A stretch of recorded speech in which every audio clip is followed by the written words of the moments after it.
Welcome back to the Independent Thinking online book festival that we're doing in partnership with the Sue Atkins Book Club. The Sue Atkins Book Club, Sue Atkins has brought together the most amazing group of authors for writing children's books or writing books about children, for children, books for parents, all with relevance for teachers, for schools, for anybody working with young people. And they've all got, there's always a story within the story. It's been so fascinating and moving for me to be speaking to so many people about their stories and why they wrote the book and what is the story within the story. And this one that we're looking at now, Tam's Journey, which is an amazingly colourful book sitting there on your bookshelf by Amanda Peddle, certainly has a story within the story. So Amanda, welcome. And thank you. Just tell us a little bit about who you are and where you're from and how you got to be writing this book and what's in the book. What's your story within the story? Okay, thank you for having me. It's really lovely to be here. So yes, I'm Amanda Peddle and I am a specialist support practitioner in Amanda, stop tapping the table. Stop tapping the table because we can't hear you. Sit on your hands. I am a specialist support practitioner in Swale in Kent, and I work with children and families and young people and have done for 20 years. Primarily, I started working with much older students.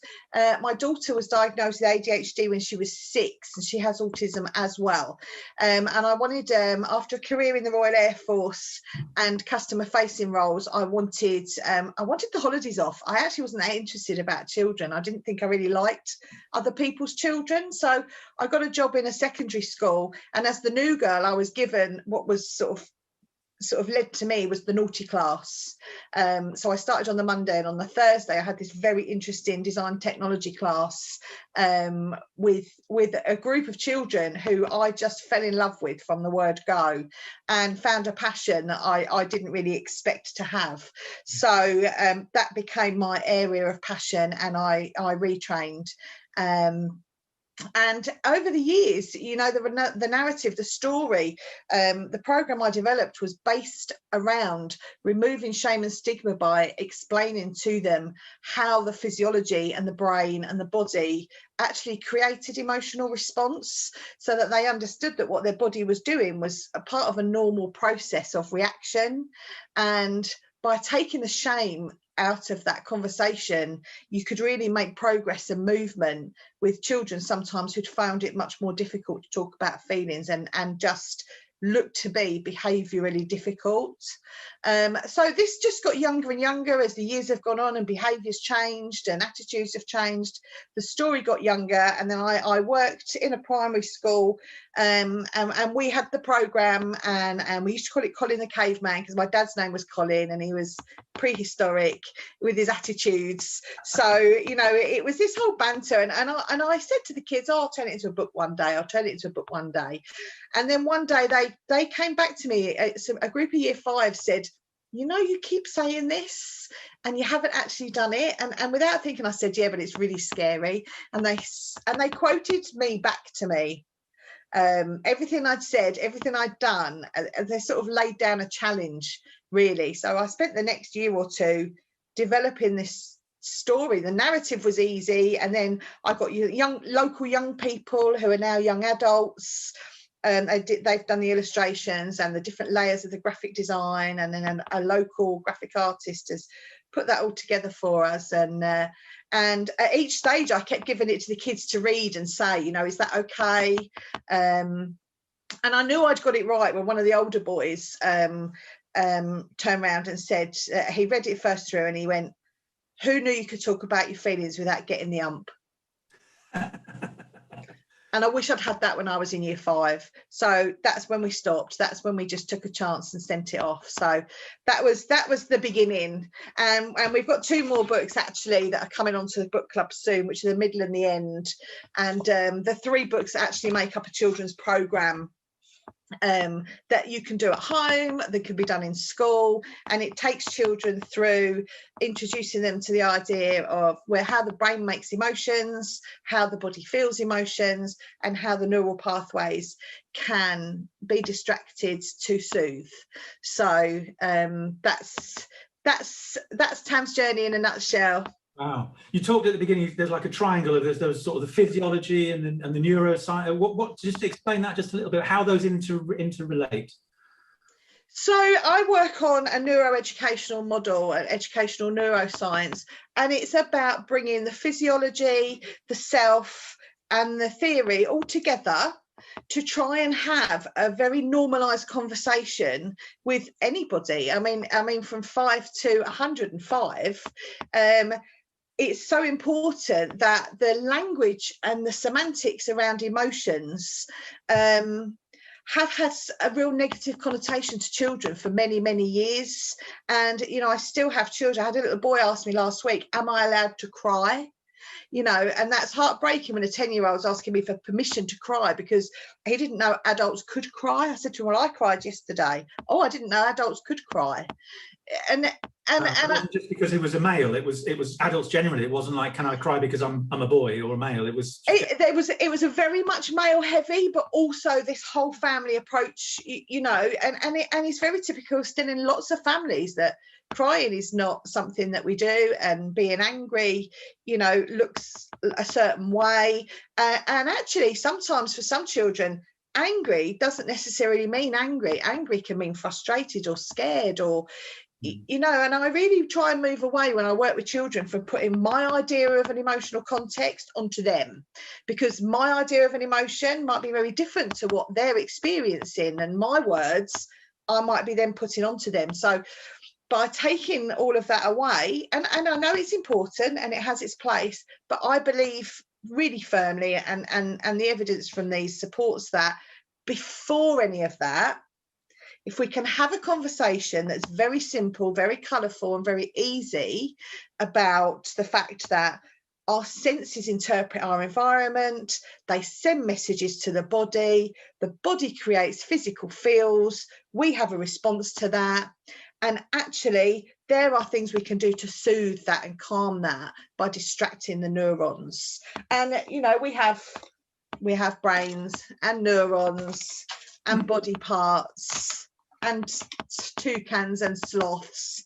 So you know, we tie it all in. You know, each book, you know, works from so this is the first book, the body parts are the second book, and then the neuron is the third book. So that all comes together to be able to have just a conversation about where that comes from. I think, you know, one of the children's first words are generally is why. You know, they do know, and then it's closely followed then in part of their development by why. But we're missing a lot of the why, and we're moving straight onto lots of feelings words, and you know, and we tell them it's okay, but these kids are logical. They can put a Minecraft castle together in half an hour and make it look like the Taj Mahal. You know, they understand process and links. So you know, this idea that by creating this sort of early language around having that links and making it an easier conversation to have, and a less shameful conversation with no stigma, you know, can be life-changing, and it has visibly been life-changing for lots of children and families that I've worked with. And that, I mean, that comes across, this idea of no shame, no stigma, that comes across in the book, that the boy is having these feelings. He doesn't necessarily want those feelings, but they're there. Yeah. And then he's feeling bad because he's feeling bad, and then it becomes, and he ends up, you know, running from it, running into a tree. There's a big, in England especially, around behaviour, without creating a Twitter storm, in my words, but there's a big... Oh, please do. There's a big push at the moment around behaviour. It's just them being naughty. They need to be sorted. They need to sit still. They need to follow with the eyes. They need to behave. They need to learn these strategies of just putting up with whatever goes on in the classroom and focusing and learning. And yet there are other people who are talking about behaviour as an unmet need, and there are emotional issues going on. But what you're saying, what comes across in the book quite strongly, is there are physiological issues going on as well. We've just been speaking to a lady about food and nutrition and formative nutrition, and you know, maybe they're just missing certain nutrients as well. So there's a far richer picture than this child just won't sit still. Therefore, we're going to have to put him on some sort of level of behaviour and discipline. What's your take on that going on at the moment? you know, I mean, the reason I work independently is because a lot of the children I work with won't work with your universal services, so I tend to come in and do the engagement work. Our entire world is filtered through our brains, through our senses. So we live in a world where we are sensory overloaded continually. We don't have enough movement, and that myelin proteins that work in the body, in the brain, to help regulate some of that emotional the chemicals or the hormones, we're not quite so active because we are needing to sit still. And actually, when children are moving, that's a very good way of self-regulating, because they're dissipating some of that tension. So to be told to sit still and stay still is really difficult. Interestingly, what I'm seeing at the moment is I work in primary and secondary, and I've been asked to look at a lot of year sevens and in little groups and collectively and separately, because the secondary schools are struggling with them. And actually what I'm seeing is that the year sevens developmentally are actually year fives. And, you know, they're getting into trouble for fidgeting, for twitching, and they're not there yet. You know, in secondary, they would normally be there, but due to COVID, they're not there yet. Because I was going to say, is there a lockdown pandemic aspect to that as well, yeah? Yeah, and we're only just starting to see it, because really we're still in it. Our bodies are still responsive to that. But definitely, I mean, all of our messages come through our senses. Everything we interpret in the world comes through our senses, through the brain and into the rest of the body, through the nervous system. And so the more sensory impacts we have, the more we're trying to filter through at the same time. So these children are processing more in evolutionary terms than anybody's ever processed before. So, and we don't yet know the impact of the pandemic on that, and we probably won't for many, many years. But it will have a sensory impact. So having the conversations where they need to understand how their body works and where these emotional responses come from, you know, could be key for some children, especially a more logical child, or, you know, a child that needs things explaining in a different way. We're all different, and this book certainly isn't a one size fits all, because that doesn't exist. And that's why these sort of forums are great, because you have lots and lots of different approaches. But for many children, this will be, and for their parents and grandparents, this will be a conversation that, you know, can change the way you have that conversation about feelings and emotions. And like we said, without judgment, without shame, without blame, without saying you're naughty, there's a deficit, we need to sort you out. 100%. It's understanding. And what you said about, we've got year sevens who are actually year fives. One of our associates in independent thinking is a paediatric neurologist, Dr. Andrew Curran, and there's a phrase that he used years ago when we were in a conversation that stayed with me, is you can't be older than your brain. No. And if you've got a year seven who's got the brain of a year five, they're a year five. So you work with them with this plasticity, we can accelerate it, we can change things. But trying to work with them as a defective year seven is the worst possible thing for them as year seven, and ain't going to help going into years 8, 9, 10, 11, into the exam years and beyond. No, and I mean, I've got, I saw close friends yesterday, and she's the head of a primary school, and they're seeing the impact. And my sister-in-law is a primary school teacher. That deficit is coming up in every year group. So I mean, I saw the year 11s go off, and they didn't look like year 11s. They didn't have the swagger of the year 11s. They looked like year 9s, bigging it up to be year 11s. And I just thought, we really have no idea of the impact of this yet, but we're starting to see those delays now in every sort of year group in some way or another. And that makes that difficult, because, you know, normally with those year sevens, we might be saying, well, do we need, you know, is there trauma there? Do we need to send to that service? Is there a potential for an ADHD diagnosis? Should we send to that area? In year 5, you'd be having a different conversation, because you'd be looking at their behaviour and development from a different age range. So the whole idea of catch-up is more than just they're behind in maths and English, isn't it? There's a whole ball game of catch-up that needs to be addressed. Listen, I could set you off on a million Twitter feeds and get myself into all sorts of trouble with all sorts of people, but no, I am very sad at the hard academic curriculums that are coming through. The summer schools, the extra pressure, the testing, it is soul destroying for me as the practitioner that works in the way that I do, because there isn't a huge amount of emphasis on that social development and the emotional learning, we've got a social emotional learning curriculum. It doesn't really go into the physiology and the brain development of it. It still focuses on this many words, knowing this many words, knowing how to say this, knowing how to find a safe space. And actually, schools have been doing that for years. They've been doing that as they've gone along because they've had to do it.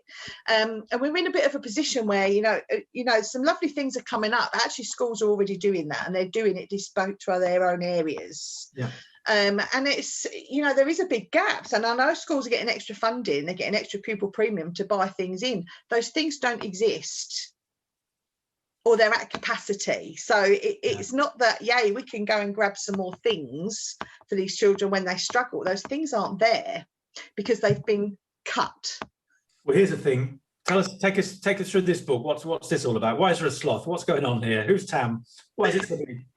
Right, so TAM stands for the amazing me, and the journey represents the journey we all go through in personal development through the whole of our lives, not just the start, and then we revisit that at the end. It isn't the end, it's just the beginning. So I'll you know, shall I read the first few pages and then go through to what that would be? So I shall cover my face up, you'll all be delighted. So this is Tam. Tam lives with his mum in a small house on the edge of a huge forest. He likes to play, read, draw, and spend time with his friends. But Tam has a problem. He gets very cross very easily, and then he sometimes reacts in ways that he does not understand. He makes his friends sad, he makes his mum sad, but most of all, he ends up feeling sad too. Tam often feels upset because he is a kind and loving boy. He just gets very, very cross and very sad.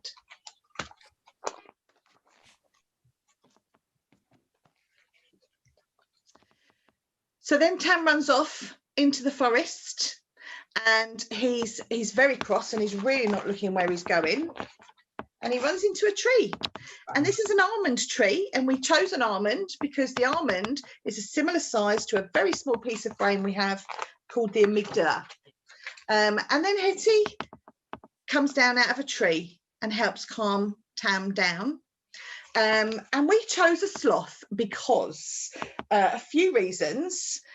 We support the Sloth Conservation Foundation in Costa Rica, and they very kindly let us use their logo to promote that side of things. But sloths are one of our earliest evolutionary ancestors. They are actually one of the oldest living evolved mammals on the planet, and their response system is designed so that the slowness gets everything that it needs out of the environment. So because they move so slow, they actually have an algae that covers them, and that algae is so full of nutrients and chemicals and biochemicals that when they are ill, they can use that, some of that there, to self-medicate themselves because it's full of medicinal properties. And there's actually research going on for cancer treatments from how they live. Also, they digest their food over days and days. I think it's something like 60 days. So they get every tiny bit of nutrient out of their food.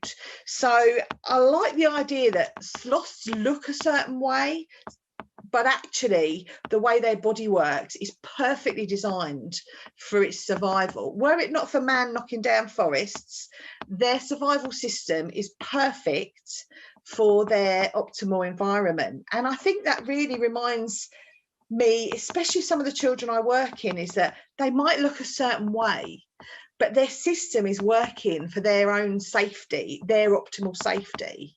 And our environment that we're putting around them affects that negatively, in the same way that the sloths, you know, ecosystems are being damaged, our children's systems are being damaged, and then what we get is something that doesn't quite look like we would expect it to look, or we would like it to look, you know. And the sloth's awkward, and it looks lazy, and it looks a bit stupid, and it's actually really, really clever. I've used a phrase with teachers over the years: thick kids aren't stupid. This idea, well, oh, he just doesn't learn, he can't do this, he can't do that, and there's a lot going on there. So I love that. First it was like, why a sloth? But then reading the book, you think, yeah, I get that. The waters run deep. Yeah.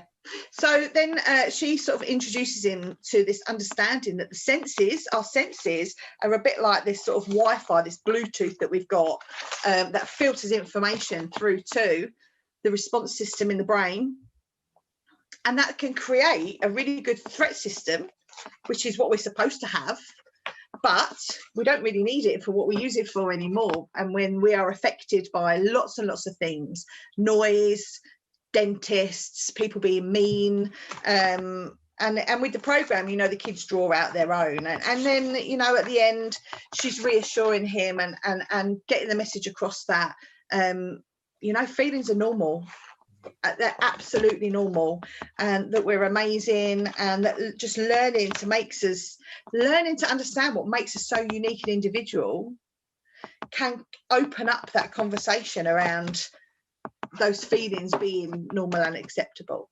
It was such a nice, simple way of understanding the reptilian brain, the nature of human evolution, that we started off with that. It's there for a purpose. It's like with anxiety, it overworks its purpose sometimes. But it's just trying to help us, just trying to keep us going, and let's understand that and let's work with that.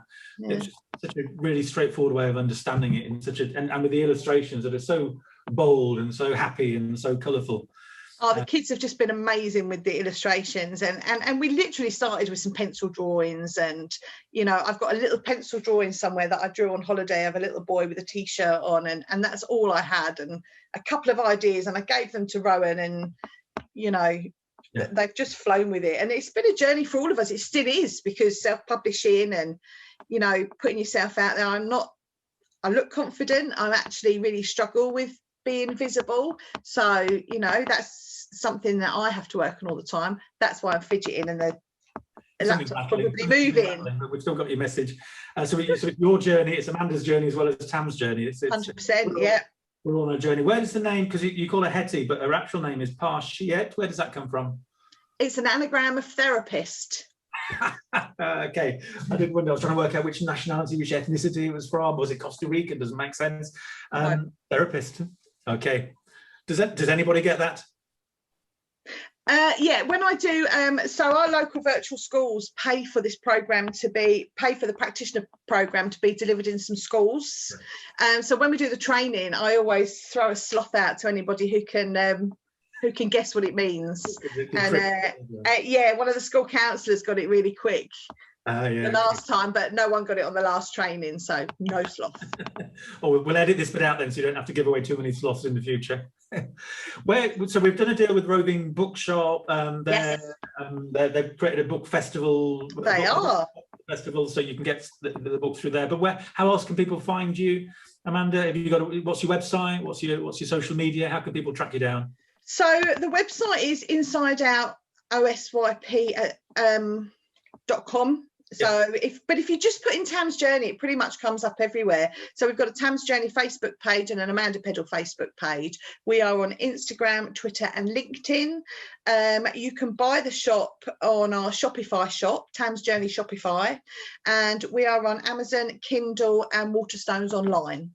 Yeah, okay. So lots of ways of getting hold of it. Yeah, loads of ways. But I mean, you know, there is going to be that lovely bookshop there. So. And are you doing sort of online workshops with teachers and parents and children around the country? Is that something that you're doing? Have you ventured that way?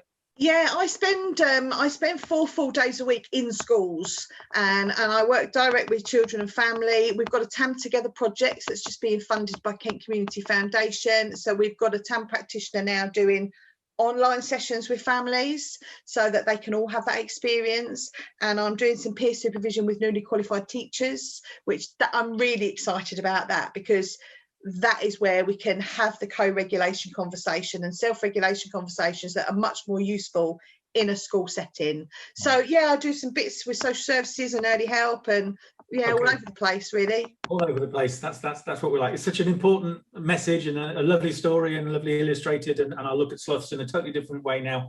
Next time I look at Ice Age, I shall review my thoughts about what's he called? Not Manny. That's the other one. Yeah. Yeah. Thank you ever so much. Sid. That's the one. Thank you, Amanda. Good luck. Keep it up. Thank you for having me. Take care. Bye. Bye.